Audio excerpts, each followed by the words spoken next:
Let us open our Bible on James chapter 2, verse 23. Sister Len, pakibasa po. Praise the Lord. Praise the Lord.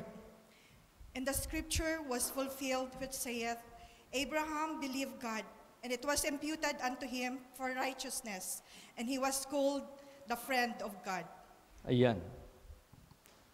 Praise the Lord. So ito po yung kasaysayan ni Abraham, who believed God, and his faith was counted for him as righteousness. And he was called the friend of God. So ibig sabihin yan, masyadong nasiyahan ang Diyos kay Abraham. No? God was well pleased to Abraham. Bakit? Kaya nga sinasabi diyan, without faith it is impossible to please Him. But him that cometh to God must believe that He is a rewarder of them that diligently seek Him. So ibig sabihin yan, itong pananampalataya natin sa ating Panginoong Diyos ay ito'y lubos na kinasiyahan ng Diyos. Subalit itong pananampalataya natin sa Kanya, ito po ay sinusubok ng Diyos. Tinitest ng ating Panginoong Diyos. Kaya nga, the trial of your faith is much more precious than of gold. So merong test ang ating faith dyan sa Diyos. Tingnan mo si Abraham. Abraham was tested by God. Sinubukan ng Diyos ang kanyang pananampalataya. How? Inutusan siya ng inutusan ng Diyos na mahihirap na mga bagay, pero wala siyang tinanggihan. Wala siyang tinalikdan. Wala siyang tinanggihan. So, ganun ang pagsubok ng Diyos sa pananampalataya ni Abraham. That's why his faith was counted as righteousness and he was considered as a friend of God. Hindi basta-basta yan na privilege sa presensya ng ating Panginoong Diyos. Para na rin katulad ka na lang din sa isang heavenly creature of God. Bakit? Kasi yung heavenly God, yung Diyos na makalangit ay humanga sa iyo. No? Ang Diyos na makalangit ay binilang ka na kanyang kaibigan. Hindi basta-basta yan. Ang Diyos na creator of the universe accepted ang iyong pananampalataya as righteousness. Hindi basta-basta yan. Kasi yung pananampalataya niya that is being tried, napasahan niya ito. Hindi siya basta-basta na naniniwala lang sa Diyos na walang kwenta, naniniwala lang sa Diyos just a matter of to be seen, to be shown by men para lang mapakita niya sa mga tao. Hindi. Ang kanyang pananampalataya is beyond his even imagination. Yung pananampalataya niya sa Diyos talagang kumbaga pa tumukma sa katotohanan ng ating Panginoong Diyos. Bakit? Basahin natin Romans 4:18 hanggang 21. Praise the Lord. Who against hope believe in hope, that he might become the father of many nations. According to that which was spoken, so shall thy seed be. And being not weak in faith, he considered not his own body now dead, when he was about 100 years old, neither yet the deadness of Sarah's womb. He staggered not at the promise of God through unbelief, but was strong in faith, giving glory to God, and being fully persuaded that when he had promised, he was able also to perform. Ayan. Yan yung pananampalataya ni Abraham. Hindi nag-waver. Bagamat it was against hope, yet he hoped. Ano ibig sabihin yan? It is impossible for him to get a child from his wife Sarah, who was a barren. Though it is against hope, yet he hoped. Kahit labag na sa pag-asa, pero umasa siya, believing that he who promised is able to fulfill what he promised. Yun ang nakita ng Diyos kay Abraham. Kaya ganun din po sa buhay natin. Ano man ang mga pangako ng Diyos, which is sometimes for us it is impossible. which is sometimes for us, it's so difficult. But just believe that He is able to perform what He said, kung ano ang Kanyang sinabi. Maniwala ka lang na kaya niyang gawin at tayuan ang Kanyang mga pangako. Kahit imposible, kahit mahirap, maniwalaan natin. Yan ang gusto ng Diyos na makita niya sa atin. Praise the Lord. Para maging kaibigan din tayo ng ating Panginoong Diyos. Tingnan mo si Lord Jesus Christ nung siya'y nagbigay na ng mga payo. Di ba? Meron siyang sinasabi, I will call you my friend. So this friendship of God could be also given as privilege to everyone. Binigay ito ng Diyos na isang privilege para sa bawat isa that anyone could be a friend of God also. So, therefore, si Abraham, isa itong malaking modelo sa Old Testament why his faith was counted for righteousness. Why he was considered as a friend of God. Bakit kaya? Dahil yung kanyang pananampalataya, it is not just by tongue, it is not just by his mouth, but it is by what? Yung bang sa mga pagsubok na dumaan sa kanyang buhay, he never moved, hindi siya na-move sa mga sinabi ng Diyos sa buhay niya. What else? Pagsabi ng Diyos sa kanya for the first time, Abraham, I will bless you. Depart from Haran. Pinapalis siya sa Haran. Ano yung Haran? That is the spiritual ungodliness, spiritual ungodliness, worldliness, lahat-lahat na. Malis ka dyan sa iyong sambahanan, sa iyong clan, malis ka dyan. Walk before me, and I will show you the way. Ginawa din ni Abraham. Hindi siya nag-alinlangan. Minsan kasi ang tao, pag sumunod kay Lord Jesus Christ sa kanyang mga kautusan, maraming dahilan. Ay, kisyo magalit si ate, ay, kisyo magalit si papa, ay, kisyo magalit si mama, ay, kisyo magalit si lolo, si lola. Maraming dahilan, hindi makasunod sa utos ng ating Panginoong Diyos. But Abraham never complained. But Abraham never murmured. But Abraham never declined. Hindi talaga. Sumunod lang siya. Then after he obeyed Abraham from the voice of God, yun ang may mga pangako ng Diyos sa buhay niya. Nung na-materialize na naglumabas na yung anak niya na si Isaac, another pagsubok naman sa kanyang buhay, Abraham, go to Mount Moriah. Bring your son, your only begotten and beloved son, and make him as a burnt offering unto me. Ginawa niya. Hindi niya inisip na kay isang anak, pagpatayin niya yan to be offered as a burnt offering, wala na siya magiging binhi. Hindi, basta sumunod lang siya sa salita ng Diyos.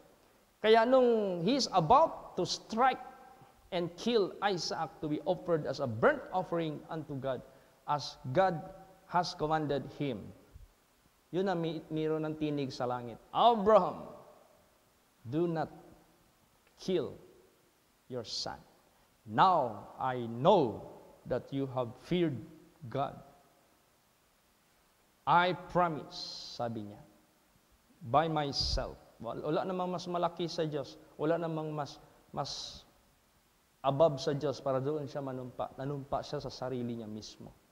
That in blessing I will bless thee, that in multiplying I will multiply thee. So ibig sabihin yan, you can never be counted as a friend of God if you are not really like Abraham, who obeyed God without any doubt. Wala siyang pag-alinlangan. In spite sa mahirap gawin, pero ginawa niya lang talaga. Ganon din. There are some statutes, commandments of God. Sometimes it's difficult for us to comply or to apply dahil nga sa ating laman na matagal nang nakababad dyan. But if you believe God as what Abraham believed, kahit gaano kahirap, magagawa mo yan. Diyan malulugod ang Diyos sa atin. Praise the Lord. Diyan ma-please. Kaya si Abraham talaga, nung naniwala siya sa Diyos. Basahin natin. Genesis 15 verse 6. Praise the Lord. And he believed in the Lord, and he counted it to him for righteousness. Yes. But this statement was not just automatically pronounced to Abraham after he was tried. Hindi ito kagad-agad. Because Genesis chapter 12, that is how God called Abraham. And God tested Abraham. So, chapter 15, doon na nakita ng ating Panginoong Diyos. Nag-pronounce na ang Diyos that his faith was counted for righteousness. So, sa buhay natin, hindi ka pwede sabihin mo, Lord, gawin mo na akong kaibigan mo. Lord, gawin mo na akong, count mo na righteousness yung aking faith dyan sa iyo. Hindi. Dadaan mo na tayo ng butas ng karayom. Dadaan mo na tayo ng test of faith. So, let us therefore be ready. Let us therefore be prepared of that test sa buhay natin. Pagsikapan natin ito by faith. Kaya, masarap maging kaibigan ng Diyos. Alam mo, may isang tao dito sa Bible that he was able to talk to God like a friend. Nakipag-usap siya sa Diyos katulad sa isang nakikipag-usap sa kaibigan. Sino ito? Hindi lang si Abraham ang naging friend of God. Meron pa. Basahin yan. Exodus 33 verse 11. Praise the Lord. And the Lord spake unto Moses face to face, as a man speaketh unto his friend. And he turned again into the camp, but his servant Joshua, the son of Nun, a young man, departed not out of the tabernacle. Yes. The Lord spake unto Moses face to face as a man speaketh unto his friend. Kaya the moment we pray, the moment we talk to God in prayer, consider it that you are talking as to a friend. Para kang nakipag-usap sa isang kaibigan.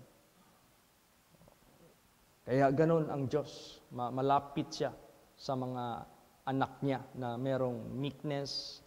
Bakit kailangan ng meekness?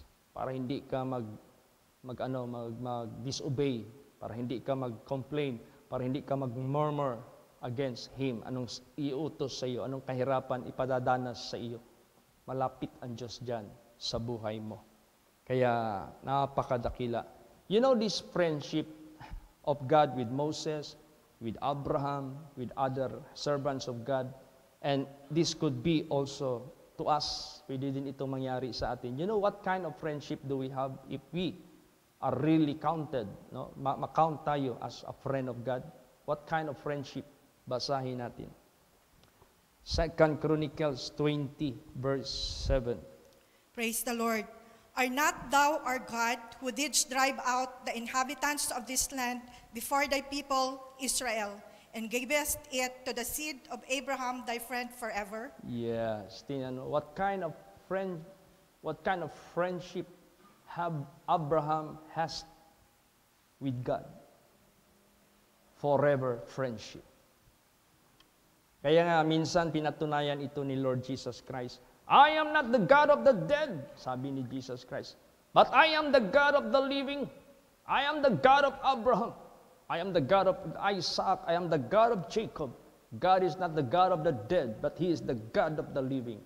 So, pag maging kaibigan ka ng ating Panginoong Diyos, even though you will die, and yet the friendship of yours with God shall never, never be what? Condemned, terminated, expired, no expiration. Because He is still your God. Praise the Lord. Diyos ka pa rin. Ikaw, Diyos, siya pa rin ang Diyos mo. He is the God of the living. Sinabi yan ng ating Panginoong Kristo, they were dead already. Matagal lang namatay si Abraham. But how come? He is still God of Abraham. When in fact, God already took Abraham from this world. But yet, God is still God of Abraham, the God of Abraham. Kaya, masarap maging friend ng Diyos. Praise the Lord. Walang kasing tulad. Kaya napakadakila ng ating Panginoong Hesukristo. Habang tinuturuan tayo ng Diyos how to become a friend of Him or of God, gawin natin. Pagbutihin natin. Masarap maging kaibigan ng Diyos. Last verses, pakibasa. John 15:13 hanggang 15. Praise the Lord. Greater love hath no man than this, that a man lay down his life for his friends. Ye are my friends, if ye do whatsoever I command you. Henceforth I call you not servants, for the servant knoweth not what his Lord doeth. But I have called you friends, for all things that I have heard of my Father, I have made known unto you. Yan. So another kind of privilege to be a friend of God, or as a friend of God. He will no longer call you as His servant, because as a servant, He will never tell you the secrets about the Father. But if a friend, then ihahayag niya ang mga bagay-bagay na patungkol sa Ama. See? There is, we might say, there is a closeness. What else? Yung tinatawag na intimate friendship. Yung talagang close talaga masyado kayo. Ano yung mga sikreto ng buhay na Diyos? Sinasabi niya. Kaya dito sa atin, sa holy place, to God be the glory, God revealed His secrets about the Father. Binigyan niya tayo ng, nireveal niya sa atin yan by the grace of God, by the power of God, because we become His friend. Greater love at no man than this, that a man lay down his life for his friends. Ibig sabihin niyan, though we were yet sinners, He concluded us as His friends.